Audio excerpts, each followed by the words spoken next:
ഇവർക്ക് ഒരുപാട് നാളുകളായിട്ട് കുട്ടികളില്ല. അങ്ങനെ ഡോക്ടറെ കണ്ടപ്പോഴാണ് ഇവന്റെ കുഴപ്പം കൊണ്ടാണെന്ന് മനസ്സിലാവുന്നത്. അത് കേട്ടതിന് ശേഷം ഇവൻ വലിയ സങ്കടത്തിലായിരുന്നു. ഭാര്യയ്ക്കാണ് കുട്ടികൾ വേണമെന്ന് ഏറ്റവും കൂടുതൽ ആഗ്രഹമുള്ളത്. അവനെ കണ്ടപ്പോൾ തൊട്ടേ എന്തോ വലിയ ടെൻഷൻ ഉള്ളതായിട്ട് ഡോക്ടർക്ക് തോന്നി. അത് എന്തുകൊണ്ടെന്ന് ചോദിച്ചപ്പോൾ അപ്പോഴാണ് അതിന്റെ കാരണക്കാരൻ അവന്റെ അനിയനാണെന്ന് മനസ്സിലാവുന്നത്. അനിയനെ കുറിച്ച് അവന്റെ ഭാര്യ വാ തോരാതെ സംസാരിക്കുന്നുണ്ടായിരുന്നു. അവന്റെ കയ്യിൽ പൂത്ത പൈസയുണ്ട്, പിന്നെ ഭർത്താവിനെക്കാളും കാണാൻ കൊള്ളാം, നല്ല ഉയരമുണ്ടെന്നൊക്കെ പറഞ്ഞപ്പോൾ ആ ഡോക്ടർ ചോദിച്ചു അവൻ സിംഗിൾ ആണോ എന്ന്. അതും കൂടി കേട്ടപ്പോൾ ഇവന്റെ ടെൻഷൻ കൂടി. അനിയനെ പോലെ സമ്പാദിക്കാൻ വേണ്ടിയിട്ട് ഭാര്യ ഇവനെ നിരന്തരം പ്രഷർ ചെയ്യുമായിരുന്നു.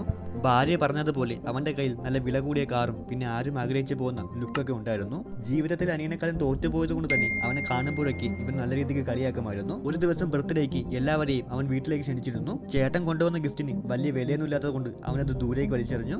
അവന്റെ കൊളീഗ് അവിടെ ഉണ്ടായിരുന്നു. അയാൾ പറഞ്ഞപ്പോഴാണ് ഇവന്റെ ജോലി കള്ളക്കടത്താണെന്ന് മനസ്സിലാവുന്നത്. ഇത്രയും പൈസയൊക്കെ അവൻ ഉണ്ടാക്കിയത് സ്മഗ്ലിങ്ങിലൂടെയാണ്.